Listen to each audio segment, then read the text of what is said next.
Mm, se supone que se está poniendo en modo presentación, pero ya ven que tarda un poco. ¿Ya está en modo presentación? Sí, doctora. Sí, ya. Ok, va. Bueno, para empezar, la definición de la OMS del 2014 de maltrato infantil es que consiste en abuso, o sea, puede ser abuso o desatención intencional, eh, puede ser de tipo físico, psicológico, sexual, desatención, negligencia y explotación comercial, o de otro tipo, por ejemplo, la trata laboral, y causan o pueden causar daño a la salud, al desarrollo, a la dignidad del niño o poner en peligro su supervivencia. ¿Ahí en Mérida tienen alguna clínica de abuso o ustedes qué saben? O sea, ¿cómo se manejan estos casos?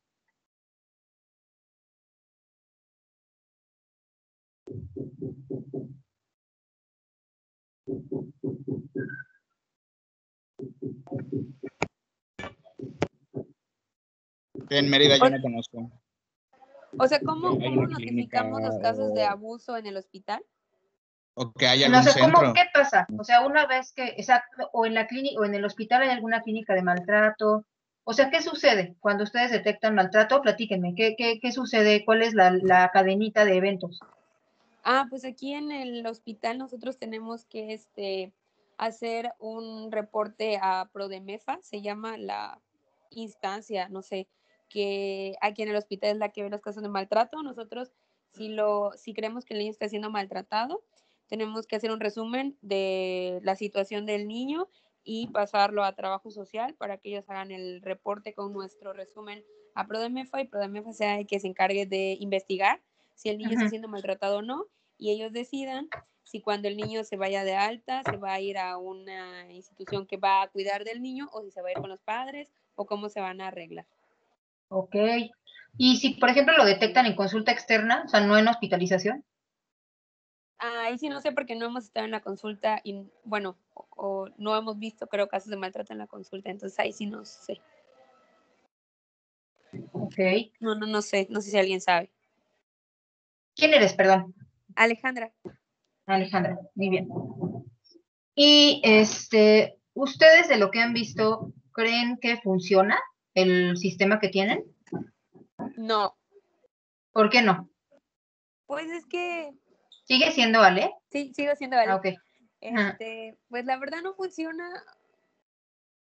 Pues es que hay muchos niños que sí sufren de mucho maltrato y se lo siguen dando a sus papás, pero el detalle es que a veces el menor de los males es que se vayan con su papá, porque igual en las instituciones que se supone que se encargan de cuidar a los niños, pues igual no están como en las mejores condiciones tampoco. Entonces, pues creo que conviene más que se vayan con sus papás y una parte de su familia a veces, antes que se vayan con las instituciones. La verdad que no hay mucha diferencia. Ok. ¿A ustedes les ha tocado ser los que detecten maltrato?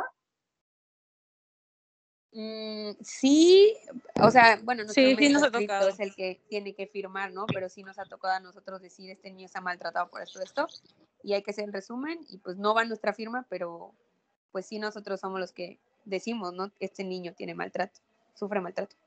Ok. A mí sí me ha tocado en una guardia ¿Quién que eres? una paciente, Marieli, Ok.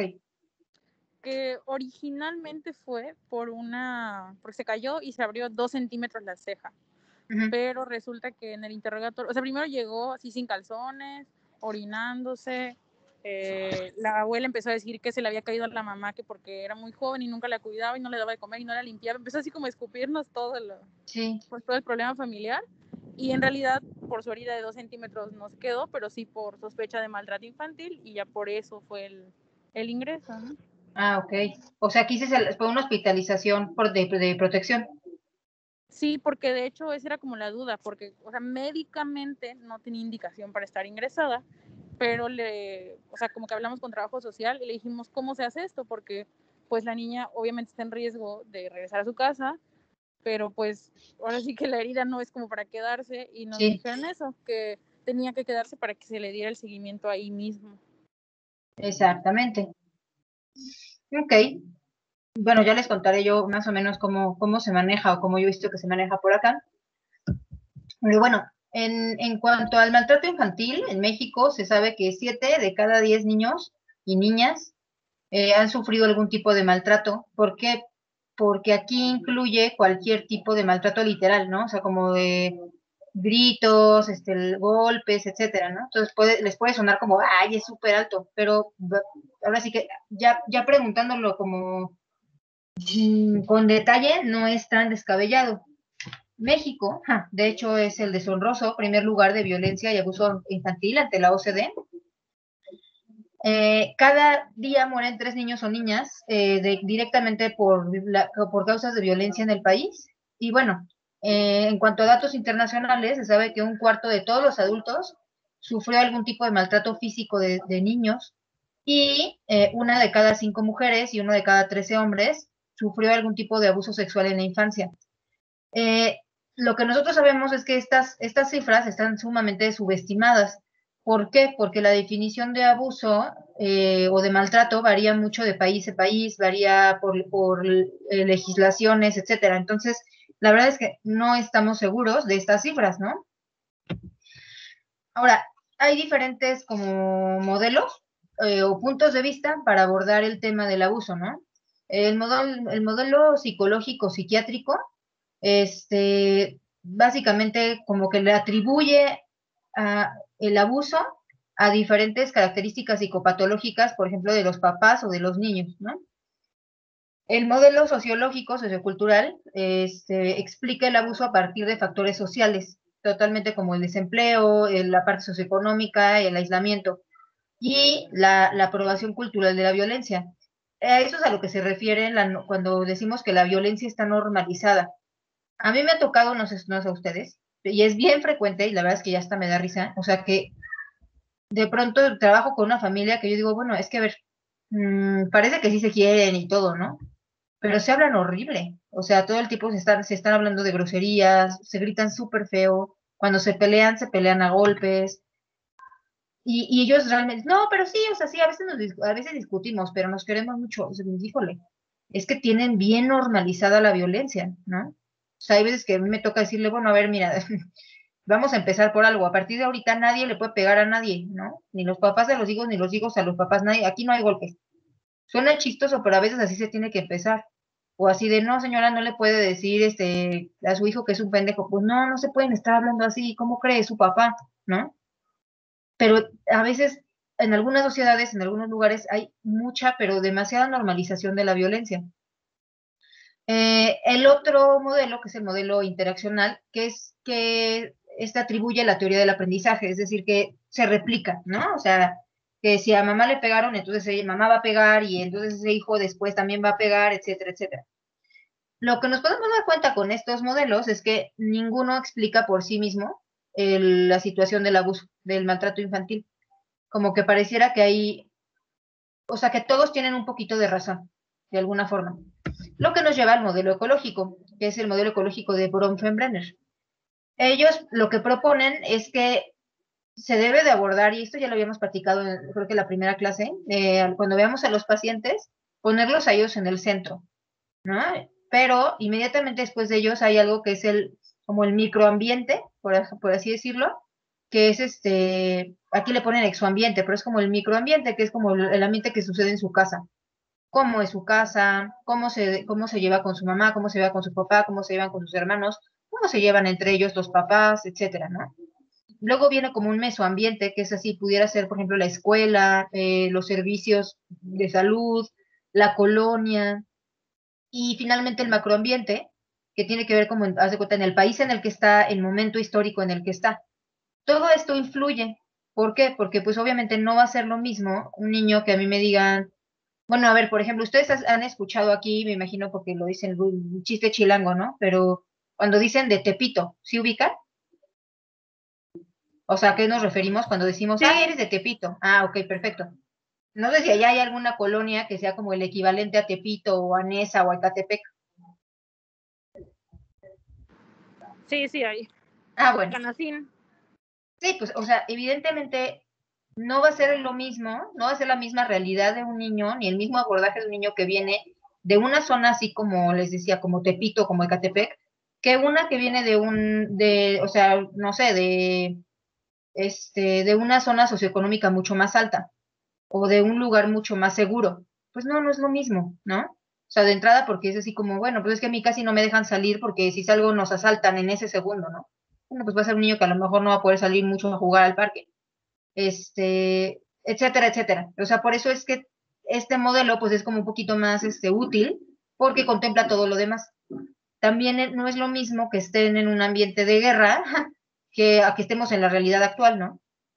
O que estemos en un ambiente de supercrisis. Por ejemplo, ahorita la pandemia, gracias a la pandemia, que es un evento que sería en el macroambiente, se está viendo un aumento en el caso de maltrato, ¿no? Entonces, por eso a lo que voy es que todo esto influye. Ahora, existen factores de riesgo para que un niño sea maltratado y hay factores de riesgo que son inherentes del niño, también de la familia, de la sociedad, etcétera. Pongo del asterisco en el niño porque nunca un niño, nunca jamás en la vida va a ser culpable de recibir maltrato, nunca jamás, ¿no? En esta presentación no vamos a platicar de abuso sexual porque esa tiene su propia presentación. Aquí vamos a hablar solamente de otros tipos de maltrato. Entonces, tienen más riesgo de ser maltratados niños menores de 4 años y los adolescentes. También los que son productos de embarazos no deseados o los que por algún motivo no cumplen la expectativa de los padres. Cuando tienen necesidades especiales, por ejemplo, que tienen algún tipo de discapacidad o que necesitan estar en silla de ruedas o una alimentación especial, cuando tienen rasgos físicos anormales y cuando tienen temperamento difícil. ¿Alguien sabe a qué me refiero con temperamento difícil?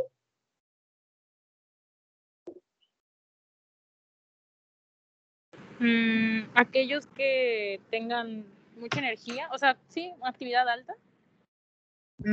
Sí, no. O sea, la actividad alta es parte de, pero ¿qué más tienen los chicos de temperamento difícil? Que no se ajustan fácil a las reglas. Igual. No, vamos a pensar en un bebé, haz de cuenta. Nunca han escuchado que un bebé dices, híjole, es que este bebé, qué bruto, es un bebé difícil. O al contrario, que dices, es un bebé súper fácil. Sí, sí. ¿A qué se refieren con eso? Tal vez que es tranquilo, uno de ellos, tranquilo, como puede estar así calmado, siguiendo reglas, come y duerme o algo así. Ajá, o es un poquito por ahí. Tiene que ver, por ejemplo, un bebé con un temperamento difícil es un bebé que llora y llora y llora y llora y es muy difícil de consolar. O sea, llora y grita todo el día y no es fácil consolarlo, ¿no? Es un Como niño. la película del Kevin. Exacto, exacto, exactamente. Muy bien. Sí, ese niño es un niño con un temperamento, bueno, no difícil, de la fregada, ¿no? O sea, que no duermen fácilmente, no comen fácilmente. Ahora sí que son niños que nada hacen fácil, ¿no? Entonces, o sea, son difíciles de calmar, son muy exigentes y tal, pero aquí cuando hablamos de temperamento difícil, pues básicamente estamos hablando de bebés o de lactantes. Y bueno, otro factor de riesgo es el TDA, ¿no? O sea, niño, la verdad es que sí, o sea, a mí me tocaba ya niño maltratado, niño que yo le buscaba TDA, ¿no? Y está chafísima, eso está súper mal eso, pero sí, era mucho más frecuente que les peguen horrible a los niños con TDA que a los que no tienen. ¿Tienen alguna duda de estos factores de riesgo o por qué son factores de riesgo para ser maltratados? ¿O les hace sentido? Sí, o sea, tienen sentido todos. Ok. Ahora, en cuanto a los factores de los cuidadores, o sea, de los papás, las mamás, etcétera, bueno, pueden ser que tengan una dificultad para establecer un vínculo afectivo, como en la película de Kevin, ¿no? A la mamá le costaba mucho, mucho trabajo hacer pues un apego con el niño. Y la otra es que no sean los cuidadores principales. Esto pasa muchísimo en México, ¿no? En el sentido de es que yo trabajo todo el día, me lo cuida mi mamá y yo nada más lo veo los fines de semana, ¿no? La otra es que haya antecedente personal de maltrato infantil. Esto es súper frecuente. O sea, a ver, no toda persona a la que a la que recibió maltrato infantil va a ser maltratadora, no. Pero sí es muy frecuente que los maltratadores hayan tenido maltrato infantil a su vez. Cuando hay muy pobre conocimiento sobre desarrollo infantil normal, o sea, lo que los papás son así, es que, o sea, no entiendo por qué no duerme en la noche. Pues porque acaba de nacer, así, pues no va a dormir toda la noche, es normal. O es que no entiendo por qué está llorando todo el tiempo. Pues porque es un bebé, ¿no? Entonces, pero pues ellos piensan como, no, ya debería estar más calmado, ¿no? O incluso, a mí sí me ha tocado papás que de veras se lo toman personal. Cuando hay un problema de consumo de sustancias, ¿no? O sea, sobre todo cuando hubo consumo de sustancias en la gestación, pero igual, mismo caso, ¿no? O sea, ahí sí sería una frase célebre. O sea, si encuentran violencia, busquen alcohol. Casi siempre está relacionado. Sí llega a pasar que no, pero es muy, muy frecuente que sí. Cuando hay participación de los cuidadores en actividades delictivas en general y cuando hay dificultades económicas. En cuanto a los factores, digamos, relacionales, o sea, de las relaciones que tenga el menor, pues es cuando hay familiares con problemas físicos, mentales o del desarrollo, ¿no? O sea, que tú eres el hermanito de alguien que tiene una discapacidad severa. Cuando son familias desintegradas o son familias muy violentas, ¿no? Donde hay, como, insisto, una tolerancia muy alta a la violencia de cualquier tipo. Cuando son familias que son aisladas, o sea, que no, vaya, que no tienen amigos, los papás, que no hablan con nadie por X o Y, o cuando de plano están en una situación de una falta de red de apoyo, ¿no? O sea, que por ejemplo, esto pasa mucho con familias migrantes, que ya no es como que está la familia de la mamá o la familia del papá ahí para apoyarlo, sino que pues, no hay nadie. Y en cuanto a los factores sociales y comunitarios que favorecen el maltrato, pues bueno, cuando hay situaciones de desigualdad social y de género, o sea, el machismo tiene muchísimo que ver con el maltrato en muchas ocasiones. Cuando hay falta de vivienda adecuada o de apoyos, o sea, como ven, la parte de la pobreza tiene mucho que ver, ¿no? Los niveles elevados de desempleo, la disponibilidad fácil de alcohol y de drogas, cuando hay políticas y programas insuficientes de prevención, ¿no? De prevención del alcoholismo, de prevención del abuso mismo, de prevención de la prostitución, etcétera, ¿no? Cuando no hay quien hable de esto. Y pues cuando las normas sociales y culturales están, pues sí, se podría decir como que a favor de algunas situaciones de abuso. Este último punto es controversial. O sea, hay sociedades, hay familias incluso, y esto también ya lo habíamos platicado, donde es perfectamente aceptable golpear a los niños, ¿no? Así como hay esas familias, o sea, y que te dicen, bueno, pues una nalgada, ¿no? Que es lo poquito de lo que yo les decía la vez pasada. Yo a veces tengo que interrogar así de, a ver, ¿cómo administra disciplina a sus hijos? No, pues les pegamos. Ok, sí necesito que me aclares, o sea, ¿le pegas una nalgada o lo agarras a patadas, o le pegas con un bat, o le pegas con la escoba? Porque todas las circunstancias caben en ese costal. Y hay papás a los que se les hace súper normal, así de, ah, pues sí, yo le pego con la plancha, ¿no? O sea, y te lo cuentan como de veras, como si fuera algo súper, súper común. Entonces sí es importante preguntarlo. Y la otra es, por ejemplo, en algunas poblaciones que pueda ser normal, por ejemplo, no sé, o sea, prostituir o regalar a la hija, o que al hijo, como es el hombre, no le toca de comer, etcétera, ¿no? ¿Por qué es controversial? Porque pues sí, precisamente depende de la concepción que tenga cada sociedad del papel y del rol de los niños. O sea, hay sociedades en las que los niños no valen nada, nada, nada, nada. Hay sociedades en las que los niños son el equivalente a un adulto chiquito y hay sociedades en donde existen derechos de los niños, ¿no? Y uno querría pensar que eso sería en todos lados, pero la verdad es que no. ¿Tienen algún ejemplo de eso? ¿Les ha pasado en alguna ocasión ver eso?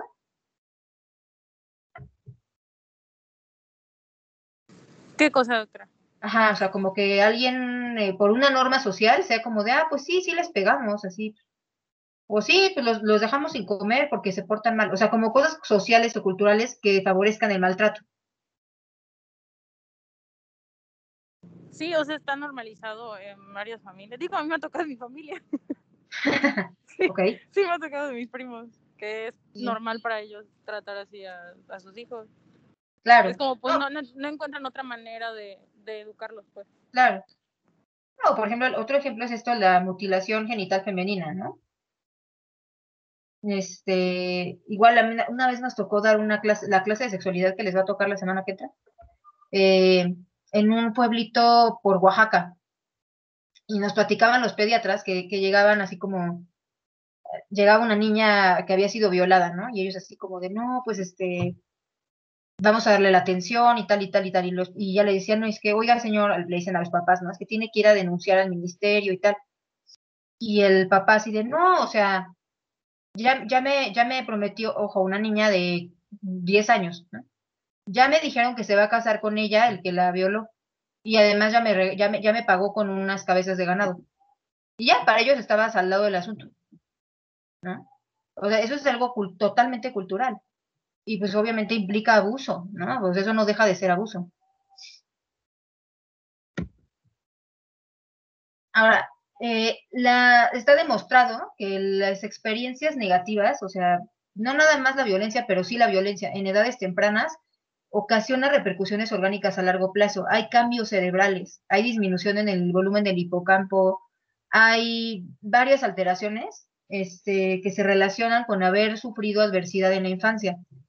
Sin embargo, exponer a los niños o adolescentes a un ambiente positivo puede modificar estos efectos adversos del estrés. Y al mismo tiempo, por ejemplo, o sea, más bien a lo que se refiere a esto último que dije, es que si yo crecí en un ambiente positivo, en un ambiente donde se me refuerza la autoestima, donde se refuerza mi valía, etcétera, aunque yo esté en un campo de concentración, es más probable que yo salga adelante. Y eso se llama resiliencia, que es la capacidad de sobreponerme a los problemas, ¿no? O sea, que suceda una situación horrible, pero aún así como que pues, yo les digo, nadas para arriba, ¿no? O sea, te sobrepones y te sobrepones y te sobrepones. Y hay gente que es tremendamente resiliente.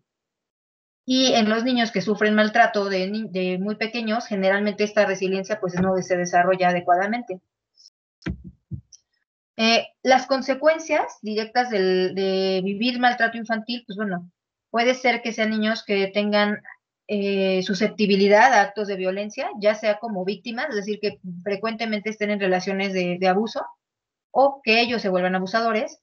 Obviamente depresión, consumo de sustancias, se ha relacionado con obesidad, comportamientos sexuales de alto riesgo y con embarazos no deseados.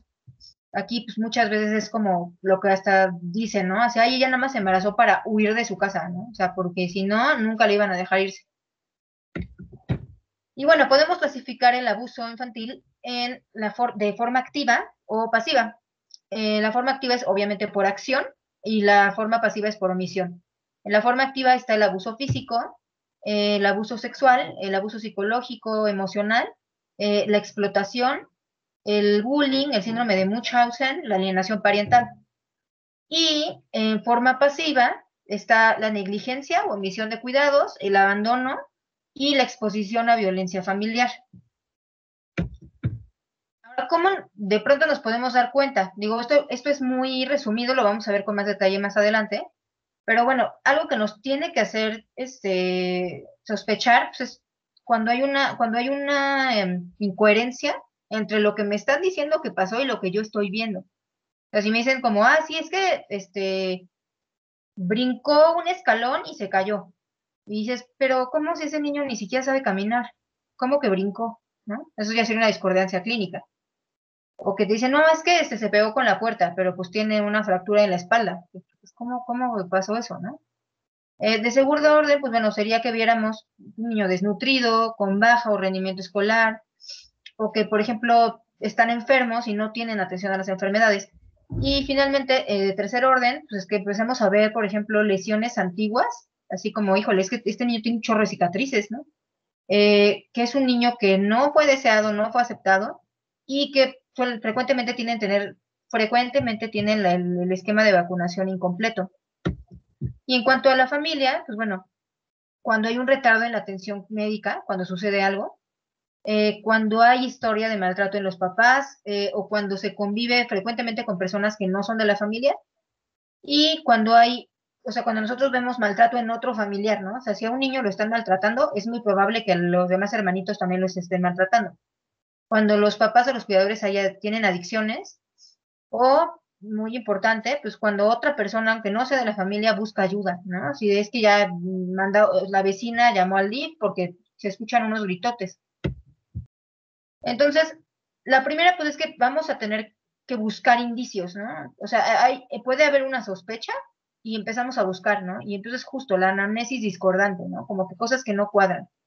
Aquí nos pueden ser de mucha utilidad las preguntas abiertas, es decir, no dirigir al niño o no dirigir a la mamá, sino, oye, ¿cómo te hiciste esta cicatriz? No así como de, oye, ¿te caíste? ¿Sí me explico?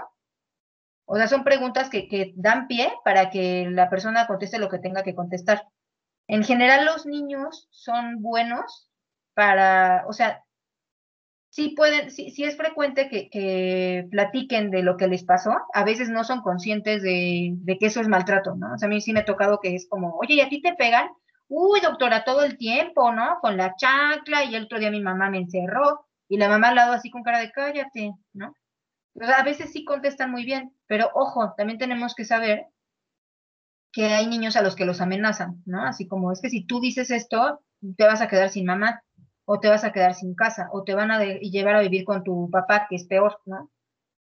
Estudios paraclínicos, ¿no? O sea, siempre, pues, pedir soporte de laboratorio o de la gabinete si consideramos necesario.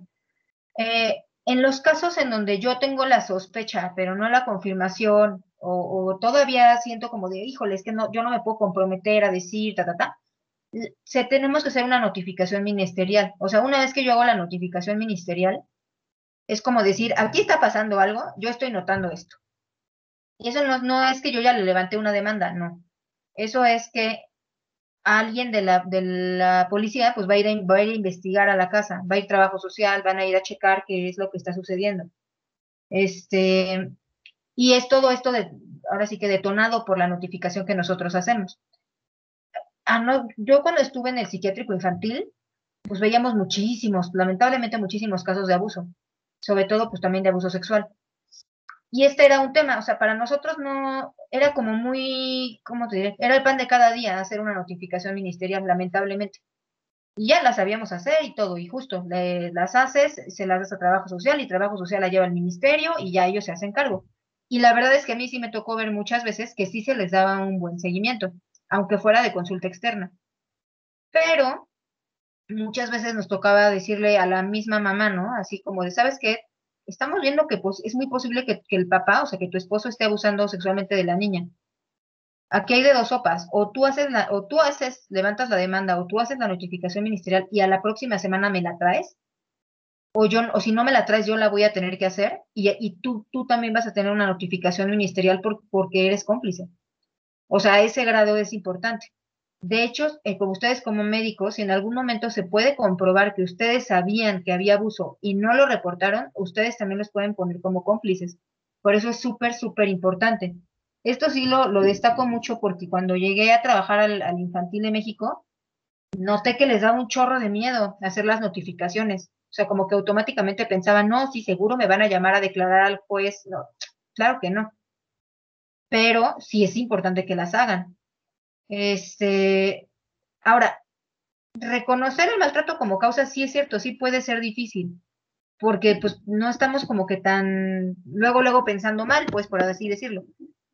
Pero sí hay que estar muy atentos a la posibilidad.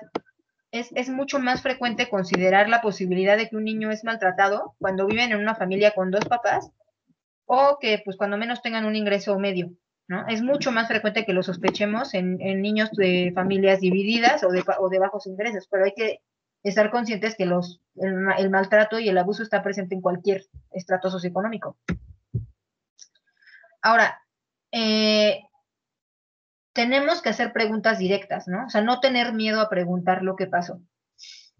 O sea, sí es importante preguntar, o sea, no es por chisme, pero preguntar con mucho detalle de, oye, a ver, platícame, ¿qué fue lo que pasó? ¿En dónde estabas? ¿Con quién estabas? ¿Exactamente qué te hizo? Oye, ¿te amenazó? ¿Te dijo algo?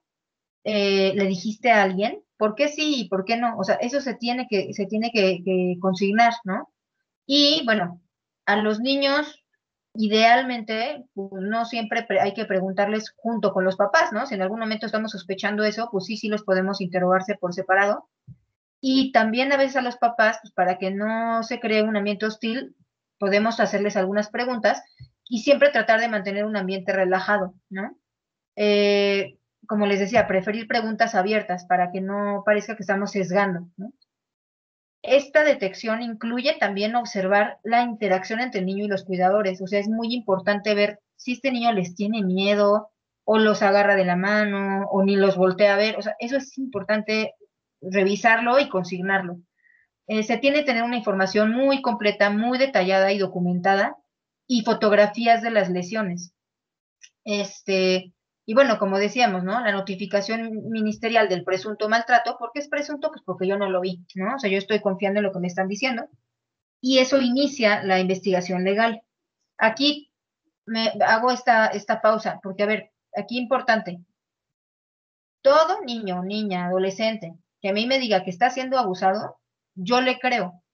No me importa si es como, ay, pero si es bien mentiroso, ay, pero pues es que ella también, no me importa, yo le tengo que creer y yo tengo que actuar como si me estuviera diciendo la verdad. O sea, a mí nadie me está preguntando si, ay, ¿tú crees que sí? ¿Tú crees que no? Yo no sé, yo no estuve. Si a mí me están diciendo que fue abusado, entonces fue abusado, punto. La policía será quien se encargue de investigar con más detalle, pero yo le tengo que creer, ¿vale? Ahora, hablando de maltrato físico, pues bueno, esto incluye lesiones externas, como golpes directos, quemaduras, pero también lesiones internas, como pudiera ser el síndrome de niño sacudido, asfixia o envenenamiento. Hay que saber que el maltrato físico es la causa más frecuente de traumatismo craneoencefálico grave en lactantes y preescolares. O sea, no es tan normal que tengan un TCE grave, a menos que haya habido un accidente automovilístico, una cosa así.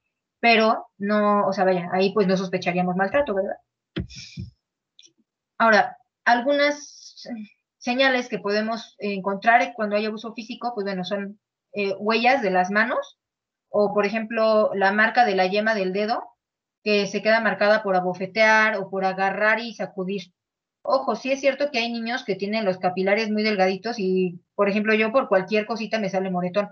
Pero, por ejemplo, la niña de la foto, pues no me van a decir que fue una caricia preciosa, ¿no? La que le dieron. Equimosis largas, que pudiéramos pensar que son por golpes con el cinturón, y arciformes, que pueden ser hechos por el cable del cable de la plancha, o sea, una cable de extensión.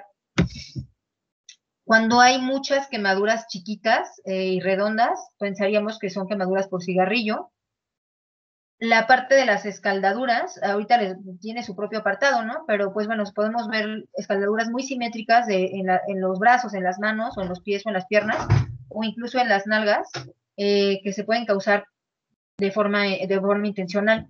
Marcas de mordida, también podemos ver cicatrices en las comisuras de la boca, o incluso engrosamiento de la piel cuando son niños que los han amordazado. Y alopecia, y en parches, o cuando el cabello está creciendo todo disparejo por tirones de cabello, pues un tirón de cabello tan fuerte que le arranca un mechón, ¿no? Ahora, en cuanto a las fracturas, pues hay fracturas de alta especificidad. En este caso, las fracturas metafisiarias, costales, escápula y procesos espinosos, fractura esternal, las helicoidales o por abulsión. De hecho, se habla que hasta el 75% de las fracturas en niños menores a 1 año son provocadas por otras personas. Ahora, las quemaduras están presentes en el 10% de los niños que sufren maltrato físico. Pueden ser por escaldadura, por inmersión, es decir, que lo metan en agua o en aceite caliente, por objetos incandescentes, como, no sé, pues, como esas veces que los marcan con veto a saber, como con una letra o algo así, o por cigarrillos. Hay que diferenciar porque obviamente hay accidentes, ¿no? De hecho, las quemaduras son muy frecuentes en los niños, lamentablemente, las quemaduras por escaldadura. Pero en una quemadura accidental vamos a ver, como en el caso de esta foto, los bordes muy mal definidos, muy irregulares. ¿Por qué? Pues porque nadie mete, o sea, nadie se cae y ahí cuidando muy bien cómo se distribuye el agua, ¿no? Hay salpicaduras satélites, la profundidad es heterogénea, es decir, o sea, en unas partes está más profunda y en otras no, y casi siempre son unilaterales. En las escaldaduras intencionales, en este pequeñito tiene lo que se le llama la escaldadura en guante, son bordes mucho más nítidos, sin salpicaduras, son más simétricas, más homogéneas. O sea, a este niño le metieron las manitas en agua. Si se fijan, de ahí se ve clarito en dónde terminaba el agua, ¿no? Y cuando es por objeto incandescente, pues vamos a ver la forma específica de la cosa con la que lo quemaron y los bordes muy, muy nítidos. ¿Tienen alguna duda hasta aquí?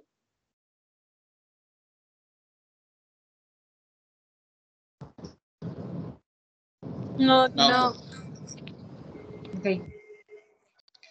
Ahora, el síndrome de niño sacudido, pues obviamente, bueno, va a haber hemorragia intracraneal y retiniana, Pero aquí es súper importante, no porque no vean lesiones externas, van a descartar una hemorragia intracraneal. Porque aquí sí, el mecanismo es que literal, el cerebro choca contra el cráneo. No es que el cráneo choque contra una mesa, es diferente. Eh, o sea, el mecanismo de lesión sería, por ejemplo, por una sacudida muy brusca o por el impacto de la cabeza en una superficie sólida. Es frecuente que en este caso veamos a los niños comatosos o estuporosos o como con mucho sueño, y también se pueden presentar como con agitación o mareos o vómitos. Y acuérdense que los hematomas pueden ocurrir o pueden formarse o sea, incluso varios días después de haber sucedido el evento. El mecanismo pues es de aceleración, desaceleración, como ven en la imagen, ¿no? Esquina superior derecha. Los vasos del sistema nervioso central son muy delgaditos y son muy frágiles, y en el caso de los niños el espacio subdural es mayor y la cabeza es más grande. Y también hay menos tonicidad de los músculos de la columna cervical, por eso es que es tan catastrófico.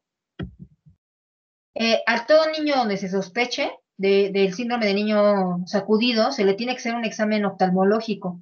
En todos los niños, también con estudios de neuroimagen, en niños menores en los que se sospeche maltrato. Las hemorragias retinianas son entre 80 o sea, se presentan en 85 al 90% de los casos de niño sacudido versus 10% en niños, perdón, en niños con traumatismo craneoencefálico accidental, ¿no? Y bueno, ojo, también las hemorragias retinianas se pueden deber al parto, ¿no? Y se pueden quedar hasta por 4 semanas. Pero, ¿cómo los vamos a distinguir también? Pues si es un accidente, pues bueno, obviamente nos van a decir, no, pues es que chocamos, ¿no? O es que se cayó, es que tal. Y potencialmente un niño que tenga un traumatismo de esa magnitud, pues muy probablemente va a ser fatal. Generalmente tienen menos hemorragias y se limitan a los polos posteriores. Para el síndrome del niño sacudido, generalmente sucede en papás jóvenes, sobre todo los que lo hacen es el papá principalmente, que no toleran el llanto, ¿no? O sea, que a lo mejor es el papá que casi nunca está, pero cuando está le toca cuidarlo y el niño llora y llora y llora y llora, y ya no sabe el papá cómo hace que deje de llorar. Aquí lo que tenemos que hacer, pues, es sí investigar el mecanismo de lesión con ambos papás y con familiares por separado. Y bueno, sí puede ser que no haya, o sea, que el papá diga, es que yo no quería matarlo, yo lo que quería era que dejara de llorar, pero sí había una intención, o sea, sí había una intención de sacudirlo, a pesar de que se ve que a lo mejor le hacía mal. Aquí podemos ver un hematoma subdural en el caso de un niño sacudido, en el pediátrico de Legaria. Y bueno, en general, para uso físico, algunas señales de sospecha en la anamnesis es cuando los papás se niegan o no pueden explicar cómo se produjo la lesión, cualquier lesión. O sea, así como de, oiga señora, ¿cómo se quemó las manos así su hijo? No, pues es que, o sea, es que yo no estaba, o es que él es bien inquieto, o sea, pues bueno, no, así no es. Cuando hay una incongruencia clínica, o sea, que te dicen algo que ni al caso, o cuando cambian la historia varias veces. Cuando hay lesiones incompatibles con el desarrollo del niño, ¿no? Como es ese ejemplo, de decir, pues, si el niño no camina, ¿cómo que se lastimó corriendo, ¿no? O sea, no puede ser. Cuando los papás están demasiado preocupados o demasiado poco preocupados, y cuando, haz de cuenta, el niño viene fracturado, pero viene un mes después, ¿no? Dices, bueno, ¿por qué se tardaron tanto tiempo en buscar ayuda? En la exploración física, pues obviamente lesiones atípicas o incompatibles con la historia que nos están contando, pero sí es importante diferenciar heridas comunes. O sea, los niños y las niñas frecuentemente, por ejemplo, traen costras en las rodillas, ¿no? O sea, y eso yo no voy a decir, ay, no, sí, seguramente lo están pateando en las rodillas. Pues no, o sea, hay heridas que son como relativamente frecuentes, pero hay otras que no lo son tanto. Y siempre tenemos que sospechar, por ejemplo, si un lactante que no camina tiene cualquier lesión grave, ¿no? Y también cuando los lactantes tienen lesiones en la cara. O, por ejemplo, cuando vemos muchas lesiones en diferentes estadios de resolución. O sea, digamos, por ejemplo, muchas fracturas en diferentes etapas de que cierra la fractura. O cuando hay lesiones reiteradas, es como de, oiga, señora, ya es la quinta vez que se quema con agua, no invente, ¿no? O sea, ¿qué está pasando? En niños menores a 36 meses, donde se sospeche maltrato físico, sí se tiene que hacer una radiografía del esqueleto para detectar lesiones previas. Del esqueleto apendicular, es decir, de todos los brazos y piernas, del esqueleto axial, la tórax, pelvis, cráneo, columna, pero considerar que también en la osteogénesis imperfecta y la sífilis congénita puede llegar a haber fracturas de repetición, ¿no? Entonces, bueno, pudiera ser un diagnóstico diferencial, pero como se podrán imaginar, no es tan frecuente. Ahora, en el maltrato emocional se refiere, por ejemplo, bueno, al daño emocional a través de palabras o acciones, ¿no? No puede ser, por ejemplo, gritos o alaridos, denigrarlo, humillarlo, intimidarlo, aterrorizarlo. Por ejemplo, a mí me ha tocado ver papás que los aterrorizan con perros o cosas así, explotarlos o corromperlos, pero también ignorarlos, rechazarlos o aislarlos de sus familiares o de otros niños. En la lactancia vamos a ver que los niños disminuye mucho su expresividad emocional y no son niños que exploran mucho, como que no les interesa mucho conocer su ambiente. Y el maltrato emocional, o sea, el que a un niño no le presten esa atención, puede provocar retraso del crecimiento o del neurodesarrollo, porque mucho de lo que favorece el neurodesarrollo tiene que ver con la estimulación. Entonces, si los papás no están estimulando, no están interactuando, pues el niño no se va a desarrollar bien. Y en la etapa escolar, más bien vamos a ver niños que suelen ser muy ansiosos, muy desconfiados, superficiales, con baja autoestima, que tienen dificultad para hacer amigos o para relacionarse con adultos también. Y en el caso de niños que fueron sometidos a explotación de cualquier tipo, pueden ser niños que tiendan a cometer delitos o abusar de sustancias. En el caso del descuido, vamos a ver a niños con desnutrición, niños que casi todo el tiempo están cansados, que tienen una higiene y al niño muy deficientes, o sea, los niños que dices, oye, es que, o sea, ¿cómo tiene piojos? O sea, tiene la ropa que no se le han cambiado en muchísimo tiempo, este, tiene todo está todo sucio de sus uñas, o sea, esas cosas hay que checarlas, ¿no? Retraso en el crecimiento, y bueno, en caso de que el problema sea una supervisión inadecuada, pues es cuando son niños que frecuentemente se están enfermando o tienen lesiones que pueden ser fácilmente prevenibles.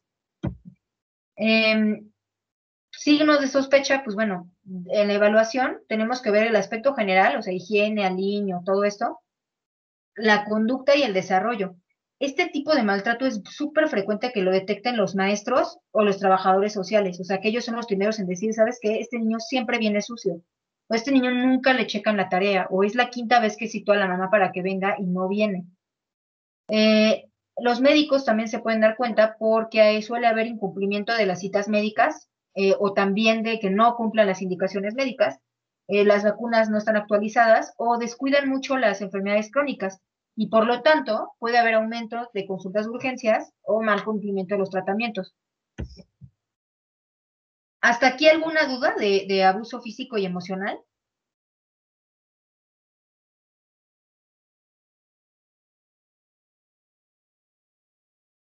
Ok, creo que no. No, Ahora, el síndrome de Munchausen, o también llamado trastorno facticio o por poderes, perdón, ¿alguno de ustedes ya había escuchado esto? sí, ¿Quién eres? Alejandra, A ver, Ale, platícanos, ¿qué sabes del es síndrome de Munchausen? que es cuando la mamá o el papá, o sea, la persona que cuida al niño, o sea, él mismo como que provoca que se enferme, o sea, lo lleva al médico diciendo es que el niño está enfermo y el niño, o sea, el niño no está enfermo en realidad, o sea, el papá es el que hace como que el niño tenga la síntoma, o sea, como que somatice de que está enfermo, pero en realidad no es que esté enfermo, es que el papá está diciendo que está enfermo, pero no es real. Sí, pero también tomen en cuenta que tendría mucho que ver con que, o sea, a ver, si yo llevo a mi hijo así al doctor y digo, ay, es que siempre le duele la cabeza y puede ser que no sea, o sea, puede ser que no sea cierto, ¿no? Y sí, pero más bien aquí lo grave es que ellos sí, de hecho, les provocan los síntomas. O sea, de cuenta, los enferman para acabar pronto. Ujú. O sea, les dan a comer cosas que no deberían de comer o les inyectan cosas, etcétera, para que sí parezcan enfermos, o sea, para así enfermarlos. Ojo, el síndrome de Munchausen, así solito, es cuando yo solita, yo a mí, me produzco síntomas para ir al doctor y que y obtener algún beneficio, ¿no? O sea, por ejemplo, que yo me tomé mi propia sangre para evacuar sangre y entonces que todo el mundo piense que yo tengo melena, ¿no? Pero eso sería yo. Cuando es Munchausen por poderes o trastorno facticio por poderes, es que yo enfermo a otra persona. Y bueno, entonces, el niño es víctima de la simulación de la enfermedad por parte de los papás, es mucho más frecuente en mujeres, ¿no? Y es mortal hasta el 95%, es muy, muy, muy, muy letal, o sea, en muchos casos porque si no se detecta a tiempo. Y hay que saber que esto es un diagnóstico de exclusión, o sea, yo primero tengo que descartar todas las otras causas, ¿no? O sea, yo no puedo decir, ay, no, no creo, señora, yo creo que usted se lo está provocando, no. O sea, yo primero tengo que descartar todas las causas posibles antes de establecer un diagnóstico. Ahora, pues, ¿qué hacen los papás cuando la mamá está abusando de esta forma, no? Pues, generalmente el papá a veces no está en la casa, trabaja mucho, o sea, no tiene un papel muy activo y más bien confían muchísimo en las mamás, ¿no? Y pueden desconocer que se vuelven cómplices, ¿no? De este abuso. En cuanto a las características de estos agresores, bueno, es muy frecuente que tengan antecedentes de formas de maltrato, incluso también que hayan sido víctimas de Munchausen, que tengan conflictos familiares graves, que haya en su familia antecedentes de enfermedades muy raras o inexplicables, es decir, que pueda ser que también ahí hubo algo. Y son personas muy eficaces y con mucha destreza para manipular a las personas, incluso a los médicos, enfermeras, a todo el mundo. O sea, acaban siendo personas que pueden ser muy agradables. Es frecuente que tengan conocimientos en el área de la salud, como medicina o enfermería. Puede ser que tengan como rechazo hacia los profesionales de salud, pero sí son cariñosos, seductores y se muestran muy cuidadosos con sus hijos. Casi no se les quiere separar. Y entonces da la impresión de que son mamás o papás muy enfocados al paciente. Pero pues no lo vamos a sospechar cuando haya enfermedades persistentes o recurrentes sin explicación, ¿no? Cuando haya discrepancia entre los datos clínicos y la historia que me dicen del paciente, obviamente síntomas o signos que son preocupantes y que uno no los puede explicar como muy bien, ni aún con médicos con experiencia, y pues es pues, la clave, ¿no? O sea, las manifestaciones clínicas no se presentan en ausencia de la madre, ¿no? O sea, lo que tú dices es que este niño mientras está hospitalizado está re bien, nada más se va a su casa y se enferma horrible. Cuando son mamás sumamente pendientes de sus hijos, que no los quieren dejar ni un segundo solos, cuando hay mala respuesta al tratamiento, pero muy frecuente, o sea, muchos tratamientos, ahí a todos tiene mala respuesta, a todos tiene efectos secundarios, etcétera. Y sin embargo, a pesar de que parece que el bebé está muy grave, pues la mamá como que se muestra menos preocupada que los médicos y que el personal de salud. Podemos pensarlo en convulsiones que no responden al tratamiento que se le indica. Mamás, bueno, eso ya lo habíamos visto. Y algo bien importante son los que tienen antecedente de hijos fallecidos sin causa explicable. Aquí la muerte infantil súbita, de hecho hubo un estudio de una familia, bueno, una mamá en concreto. El papá me parece que era militar porque casi nunca estaba, pero se reportó así como que lo quisieron poner como que el síndrome de muerte infantil súbita, les estoy hablando que estaban pues, como de los 70s. Querían decir que tenía un componente genético. ¿Y de dónde se sacaron eso? Porque una sola mamá tuvo como 6 hijos que tuvieron muerte infantil súbita. Pues hasta que se dieron cuenta de que cuál los estaba matando, ¿no? Entonces, aguas en esos casos. O sea, una cosa es tener mala suerte y otra cosa es, no manches, eso ya no es una coincidencia. Ahora, obviamente el diagnóstico pues se le realiza a la mamá o en todo caso a la familia, al papá o al que esté ejerciendo el abuso. También debemos de explorar y de dar tratamiento al paciente y a la familia en general. En muchas ocasiones lo vamos a tener que mantener en hospitalización precisamente para cuidarlo y dar aviso al Ministerio Público. Ahora, respecto al aspecto legal del maltrato infantil, pues lo que decíamos, ¿no? Se tiene que hacer una notificación de lesiones, aviso al Ministerio Público. Y bueno, aquí el manejo y el diagnóstico del abuso infantil se tiene que hacer de forma interdisciplinaria. O sea, aquí podemos colaborar en conjunto psicología, trabajo social, enfermería, la maestra, los papás, o sea, todos ahí, ¿no? Y a veces el diagnóstico puede parecer muy obvio, ¿no? Pero de todas formas tenemos que hacer un diagnóstico de esta familia, ¿no? Del probable agresor, del otro papá, etcétera.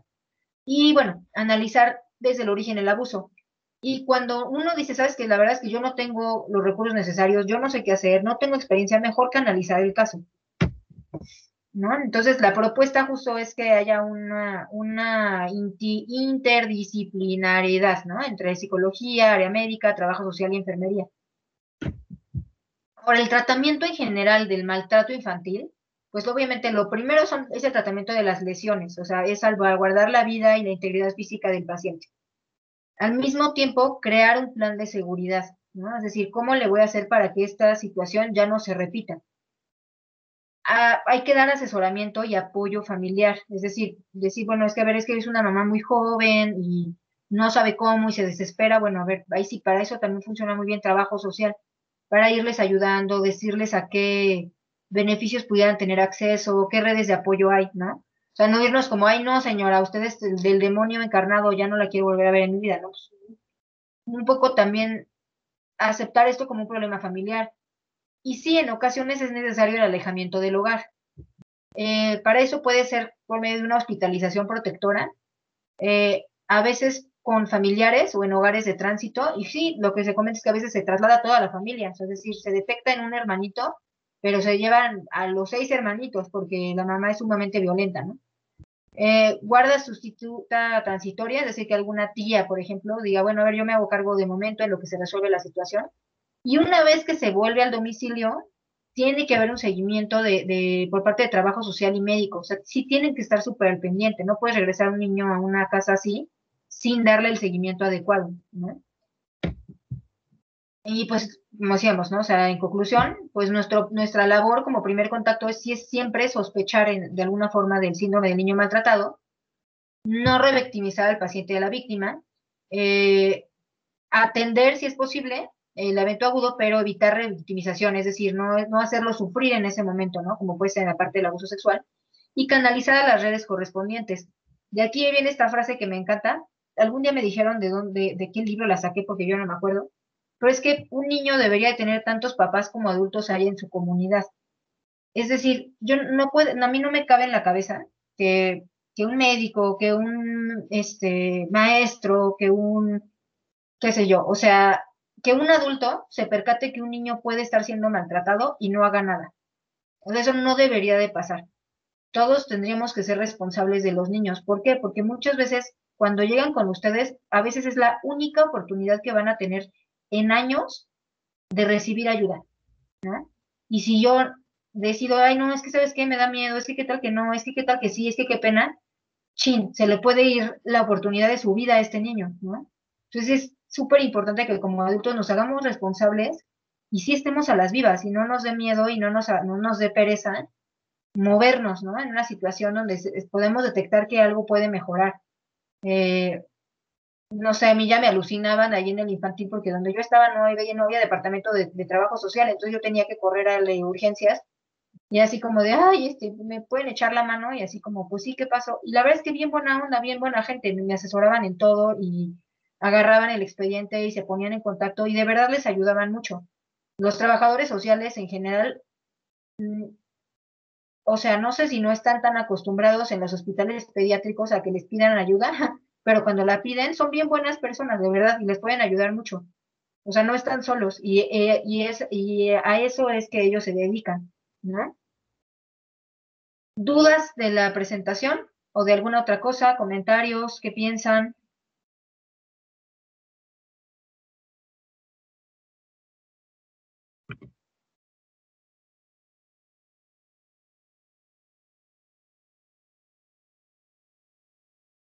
¿Alguna vez les ha tocado un síndrome de Munchausen? No, no, la verdad no. Ok. Maltrato sí, pero mucho no. Y no sé si los casos de maltrato que han visto, pues, algunos son, no puedo decir que la mayoría, pero sí algunos son, yo sí me he dado cuenta, que es por vil ignorancia. O sea, que ya que le dices, no, señora, es que no lo puedes hacer así, mejoran, ¿no? Entonces es como un poquito darles el voto de confianza cuando no es una situación grave, ¿no? Pero sí, hay veces que sí, de plano es evidente que no, o sea, que es algo totalmente intencionado, que no es ignorancia. Sí, Y sí, también es importante, te escucho, perdón. no, sí, que ya me tocó ver a mí también un caso de maltrato de un niño de, creo que era 5 años, que le habían roto los dos húmeros, me parece, y un fémur, Ay, Dios, porque el papá le pegó. híjole. Sí, no, ahí sí, Sí, son casos no que son había horribles, dónde la verdad. Sí, son ayudarlos. espantosos, la verdad. ¿Qué les iba a decir? Pero se me fue, ya se me estaba yendo la onda. Sí, claro. O sea, por ejemplo, en niños y niñas con discapacidad, cualquier tipo de discapacidad, pero por ejemplo, discapacidad intelectual profunda, etcétera. O sea, vean el escenario, ¿no? Así de como de yo soy una mamá soltera, joven, o sea, de qué se les gusta, me embaracé a los 15, ya de ahorita tengo 16, 17, y resulta que me nace un niño con una parálisis cerebral o con una discapacidad intelectual severa, o sea, que requiere todos los cuidados todo el tiempo. Pero además, yo ya tengo otros 2 hijos. Pero además mi esposo me golpea o no existe, ¿no? O sea, desapareció de plan. Y este niño aparte grita y grita y grita y grita y llora y yo no lo sé contener y no tengo trabajo, etcétera, ¿no? O sea, es una situación extremadamente estresante. Ese es un caldo de cultivo para que se dé una situación de maltrato. Es muy frecuente, ¿no? O sea, hay mucho, sí tocaría, en buena onda, preguntarles o sea, creo que casi nadie lo hace. Yo no he visto que lo hagan mucho, pero sí como de preguntarle a la señora de, oiga, ¿y usted cómo está? ¿No? Yo algo que yo les decía así de, híjole, creo que si yo estuviera en su situación, o sea, si yo me pongo en su lugar, lo que yo creo que a mí se me haría una situación súper difícil la que usted está viviendo. ¿Usted cómo le está viviendo? ¿Cómo le va? 90% de los casos, la mamá se va a poner a llorar y les va a decir, sí, está horrible, no manches, ¿no? Así, ya no puedo más, ya lo quiero tirar a la basura, de veras. Pero el haber hecho esa pregunta puede salvar a la vida al niño, porque en ese instante los contactas con trabajo social, ven qué tipo de apoyo pueden recibir, a la mamá la puedes mandar a recibir atención psicológica o psiquiátrica, pero a ellas les sirve mucho que escuchen de un médico decirle, oye, no es fácil, tu hijo no está fácil, ¿no? O sea, yo entiendo que te puede desesperar cañón, de verdad que sí lo entiendo, por eso vamos a darte herramientas para que no de entrada recurras a la violencia, porque de todas formas eso no te va a servir. O sea, pero no actuar desde ahí, no, la mamá es un ojete y no la quiero ni ver, porque eso no les va a ayudar en nada, ni al niño para el caso. ¿O qué opinan?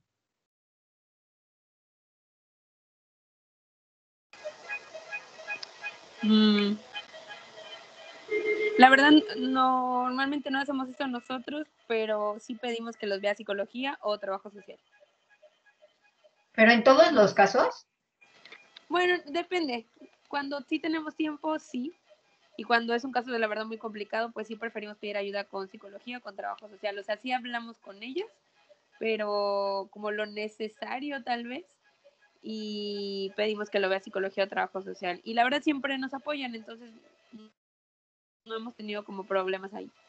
o sea, más bien me refería a si en todos los casos, en todos los pacientes que ustedes vean ahí como que medio, o sea, vaya, ¿en qué casos ustedes piden ayuda para la mamá a psicología, por ejemplo? Mm, Creo que eso no lo hacemos. sí, no, o sea, solo cuando lo vemos como muy feo, no sé cómo decirlo, o sea, algo muy, no sé, abuso sexual o algo así, sí pedimos a psicología. ¿Ok? Bueno, pues esta es o sea, precisamente para esto es la clase. O sea, para que vean que quizá vale la pena decir, órale, esta señora, no manches, la tiene súper difícil, ¿no? Así, ¿cómo le hace cómo le está haciendo para sacar adelante a este niño? O sea, ¿con qué recursos? De veras, o sea, uno no se lo pregunta de verdad, o sea, es hasta que ya lo ves o te vuelves sensible a esto que ya lo empiezas a preguntar. Pero ahí puedes detectar muchísimas cosas, muchísimas, muchísimas cosas, ¿no? Así como de, oiga, señor, te digo, ¿no? Desde el típico de, ay, es que esta señora nunca trae a su hijo a revisión, es una mala mamá. Bueno, a ver, vamos a preguntarle a la señora, pues mire, ya van varias veces que falta, platíqueme, ¿qué pasa? ¿No? ¿Cuál es el problema? Y capaz que ella te suelta, ¿sabes qué? Es que no tenemos ni para comer, o sea, el día que venimos no come el resto de los niños. A mí me tocó un caso así, que la señora le pagaban con comida el día que iba a hacer la limpieza a una casa. Entonces el día que no iba a hacer la limpieza, pues no comía. Pero no solo no comía ella, no comía nadie de sus hijos. Y eso es explotación laboral, ¿no? Y así, o sea, por una simple pregunta. Entonces, a lo que voy es que cuando vean ese tipo de cosas, no se vayan con la finta de, ay, maldita señora, sino pregunten la situación. O sea, ustedes también pueden hacer la diferencia, ¿no? Sobre todo te digo, de niños con discapacidades graves, o que digas, híjole, si yo tuviera este hijo, yo estaría vuelta loca. Ahí tómense la molestia de preguntarle a la mamá. Así, ¿cómo va, señora? ¿Usted cómo va? ¿Cómo le hace? ¿Qué apoyos tiene? Vale la pena. ¿Vale? Sí. Ok. Bueno. Pues esta es la penúltima clase. La siguiente clase vamos a ver, lo primero que vamos a hacer va a ser el examen final, que es el 50% de su calificación. Y después del examen vamos a ver la clase de abuso sexual. ¿Vale? Entonces estudien mucho. Ya tienen todas las clases y de las clases van a salir las preguntas. Ok. Sale pues. Si no hay ninguna otra duda, nos vemos la próxima semana. Sí, gracias, doctora. No hay de qué. Bye. Gracias, Bye. doctora.